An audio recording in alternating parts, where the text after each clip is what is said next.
Cette décision intervient dans un contexte marqué par les incertitudes entourant la participation de Laurent Gbagbo, président du parti, toujours radié des listes électorales.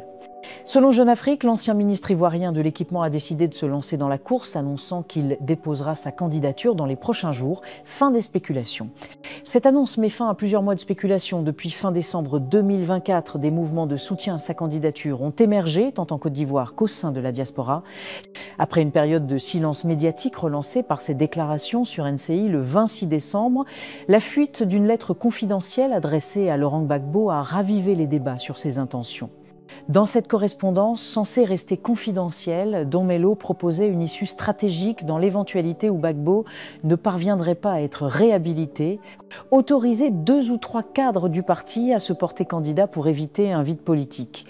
La publication de cette lettre dans la presse le 11 juillet a mis en lumière les tensions internes et les divergences stratégiques au sein du PPACI.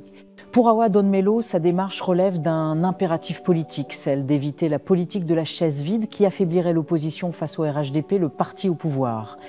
Il ne s'agit pas d'un acte de défiance, mais d'un acte de responsabilité, a-t-il affirmé, soulignant la nécessité de préserver la dynamique politique du PPACI.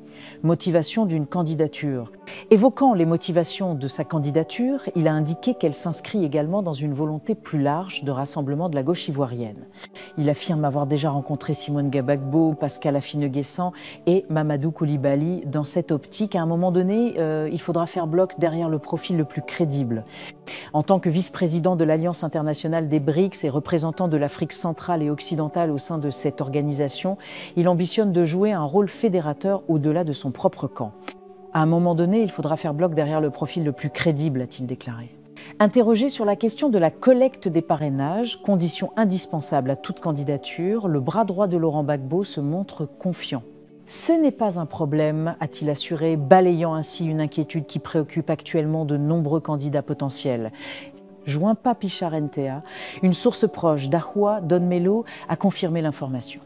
Elle a annoncé qu'une conférence de presse sera organisée dans les prochains jours pour clarifier sa position, formaliser sa candidature et présenter son projet pour la Côte d'Ivoire. Les soupçons autour de la volonté de messieurs Don Melo de se présenter à la présidentielle en dépit de la ligne officielle du parti ont suscité l'irritation de certains cadres du PPACI.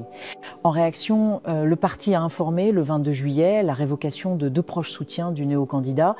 Une décision perçue comme un avertissement clair à l'égard de ceux qui s'écartent de la position officielle du parti.